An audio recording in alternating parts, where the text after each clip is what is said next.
state the laws, and I'm not trying to argue with y'all about anything. You get what I'm saying? I'm not trying to argue with y'all. I'm just trying to get y'all to state and prove y'all facts, and y'all have not proven any facts. Good morning. The 14B District Court is now in session. My name is Elaine Washington. And I find everyone's very funny but my own. I'm French. Mr. Fantera, if you, the court will call the case of the Ranches of Rosebrook versus Anais Battle, case number 25C-1245. Good morning, Your Honor. David Fantera on behalf of the plaintiff.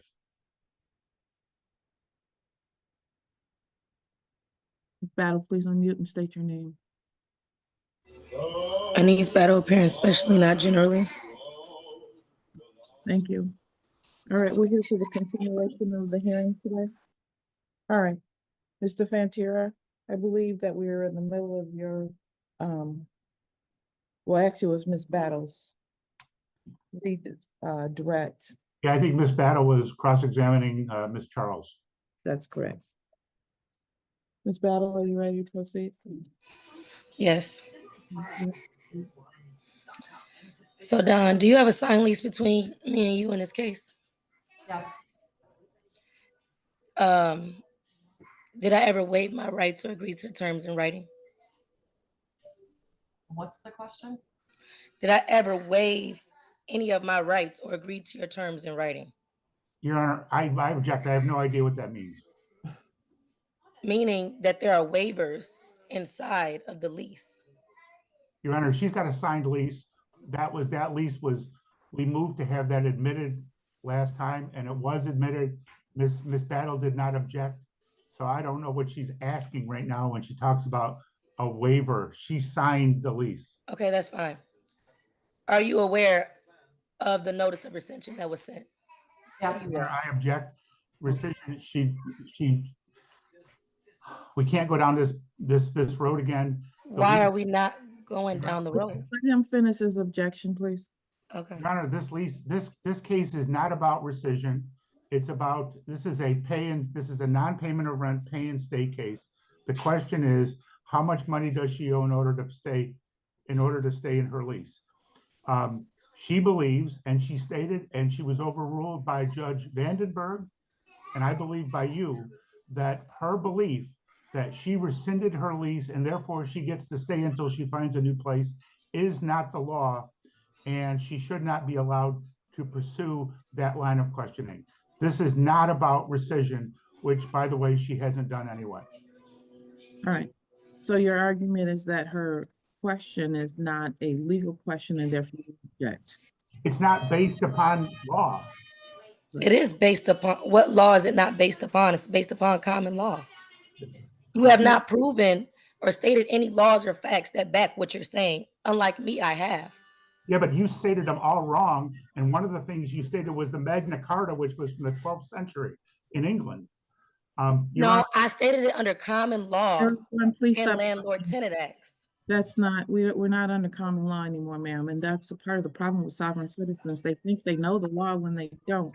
That is well, not. That sounds prejudiced and biased because I'm not a sovereign citizen. So it seems like you're trying to group me in with them, and that I am not. Well, whatever you're using as your basis is still not correct. It is not the law. It's still under MCL and it's under the Landlord-Tenant Act.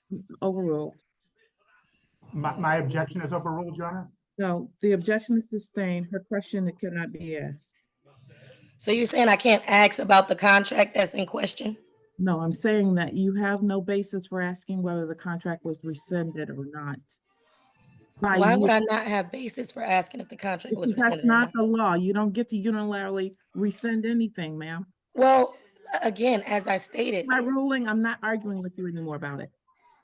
Right. It's not an argument. So just let the record show that there is no law or basis to what she's saying. And she has not yet stated any law or fact behind this objection to asking these questions. I will continue.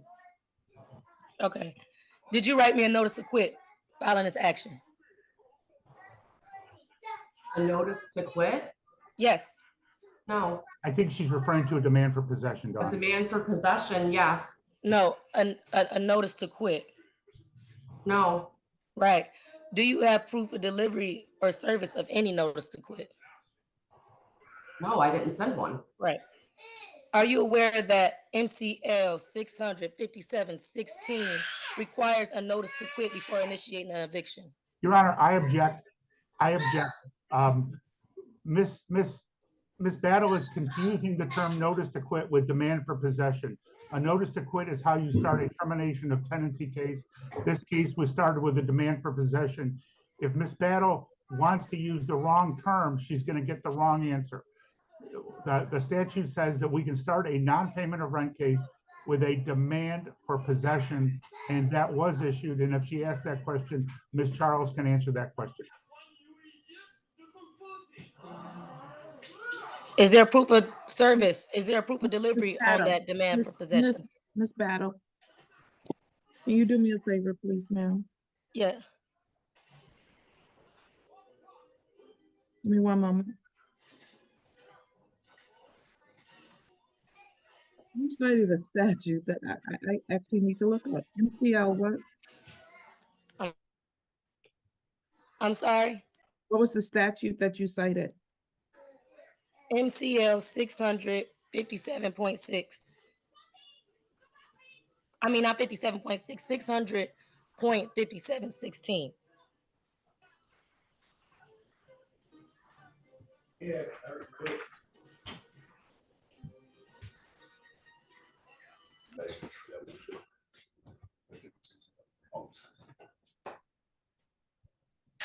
Yeah, have you read that statute? Yes, I had read it when I first did this. It uses the term demand for possession. Okay, everybody, please stop talking. It says, a demand for possession or payment shall be in writing, addressed to the person in possession, and shall give the address or other brief description of the premises. It's a demand for possession, not a notice to quit. Okay, so is there a proof of service of it Okay. on the record? That's a different question, though. So, okay, Right, go ahead. but that's the question I asked next. Once he said that the But I demand for wanted to possession, clarify your question before. I appreciate it. All right, Ms. Charles, please, her question next is there proof? Do you No. have a proof of delivery or service for that demand for possession? Nope. Nope. Did you know that under MCL that you're required to have a certificate of service or proof of service on the record? Your Honor, I object.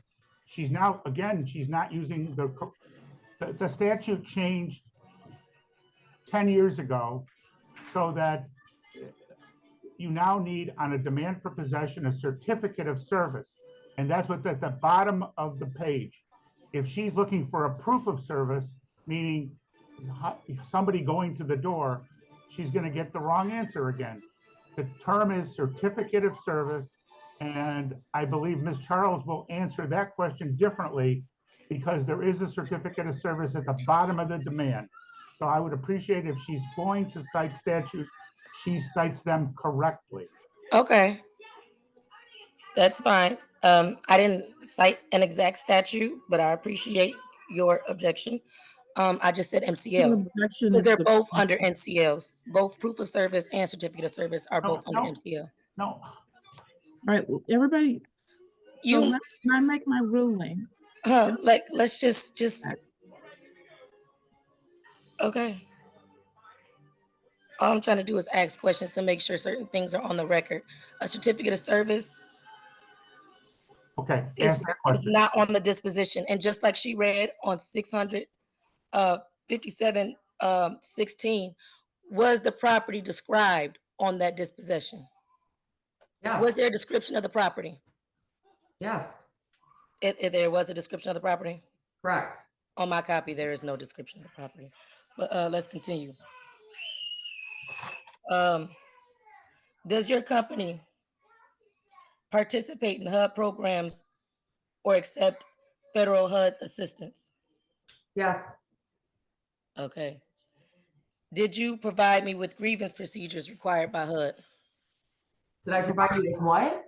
Grievance procedures required by HUD. Your Honor, I object. That's irrelevant. There are no such grievance procedures under this, anything that I'm aware of. I mean, I don't even know what she has a grievance about. Right. The grievance would be with the breach, and you all have a grievance, and hence on why you initiated a hearing for the breach of the contract. So it goes back to HUD because you're publicly funded, right? No, we're not And- No, public. we're not public. Well, Now, you what- accept FUD housing.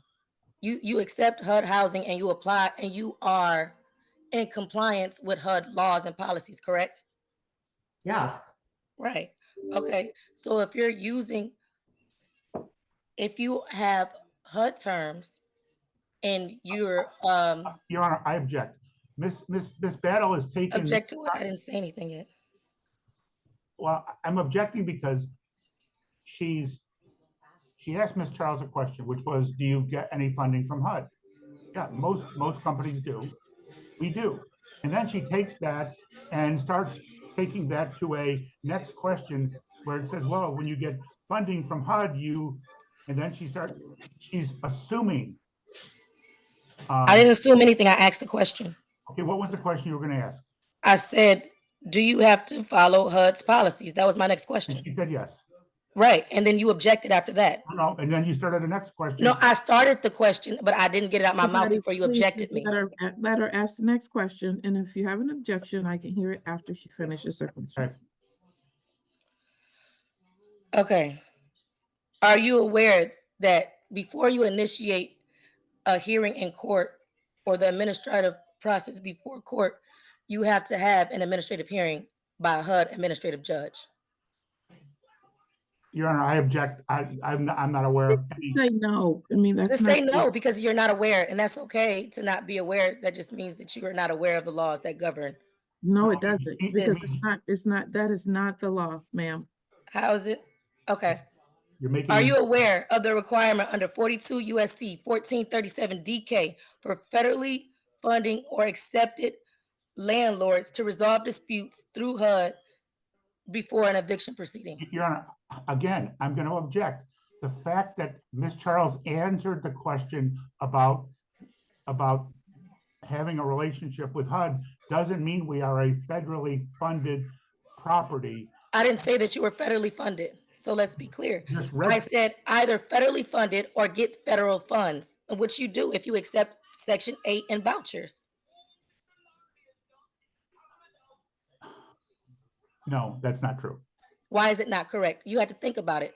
Yes, it is correct. Because if you received any type of funds from HUD, which is through Section 8 vouchers or regular vouchers, you get what I'm saying? You receive funding from HUD. We are, do you? I'm not receive saying voucher? that I'm not saying that you're funded and that they give you loans of that nature. I am saying that you are within their practice and policies of HUD guidelines because you accept HUD in Section 8.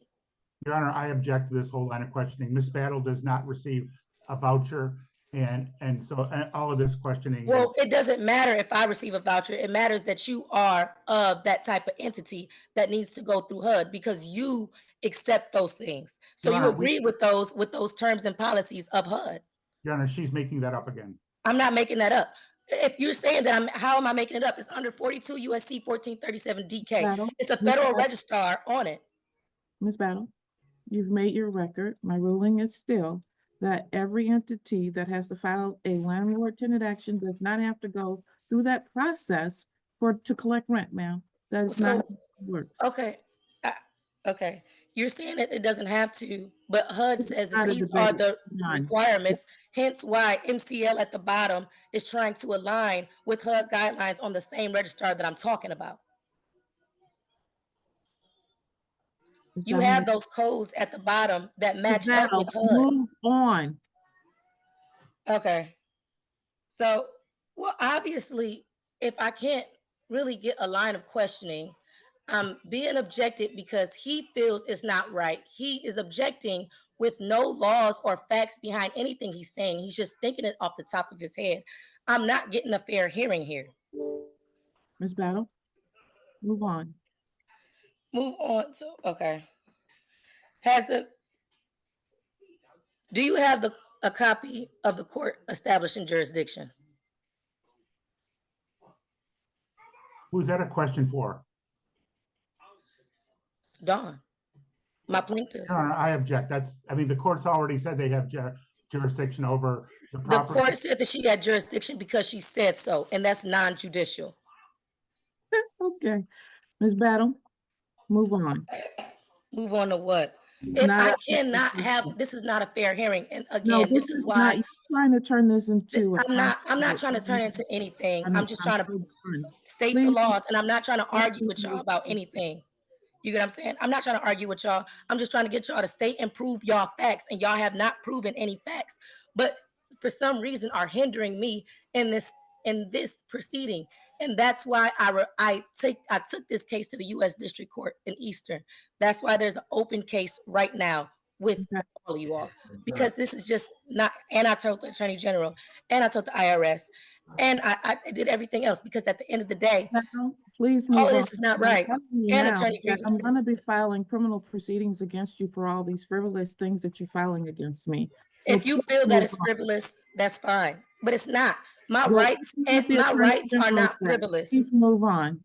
It's honestly, if I can't have a fair hearing, nobody has any facts. Y'all talked about constructive possession. Nobody wants to talk about that. Y'all keep saying that I rescinded a contract unilaterally. That's not the case. It's called notice. And when a notice goes unrebutted, just like if I was to come here, if I was to get that notice of dispossession and get a notice of a hearing, and I missed that hearing because I Ma'am, did not rebut, Yeah, that would constitute as cross-examination. Battle, if that you're would not constitute gonna as the ask same appropriate type of questions, then I'm fault. just gonna silence you. So you get the opportunity to ask your questions, or you can just be silenced. I don't Well, have a real opportunity to ask the questions. So at this point, like I said, I'm just gonna have to get the federal court involved and get the marshals, because I don't know what you all are gonna do. You all have not been acting in honor and with good faith. So I don't know. I don't know I'm what's wrong stuck with on what to you. do. There's The integrity of the clearly court is something wrong questioned. with you. I don't know what that is, but you should seek some mental health, because I'm something's sorry. wrong with you. You have You a said mental what? problem. You have a mental problem. I If have a you think mental the problem. laws of the How? United States don't apply to you, and you get to make them up as you go along, like you know more than everybody else in the world, there's clearly something wrong with you. No, what did I make up? All of it. What? Be Anyway, specific. No, be specific, because no, now you're lying on the record. This is perjury. I no. didn't make nothing up. Okay. 42 USC definitely applies to this case. All right. I have Jurisdiction is a threshold. Ma'am, if you don't stop, I'm going to remove you from the court proceeding. So, Mr. Fantera, apparently we're not going to have a reasonable hearing here today, because Ms. Battle feels as though the laws are very different for her as opposed to everybody else in the world. I'm not certain how to handle this going forward. You have submitted your documentation, and she wants to argue stuff that's not law, regardless of my rulings. So therefore, I'm not sure what to do with respect to your case. I would ask for a directed verdict. She hasn't said anything that is a defense to my action, and I submitted a proposed judgment this morning. There's rent owing in the amount of $3,432.42, court costs of $177 for a total of $3609.42. We would ask for a judgment for possession with a writ after 10 days, and she can avail herself of whatever procedures she can in another court.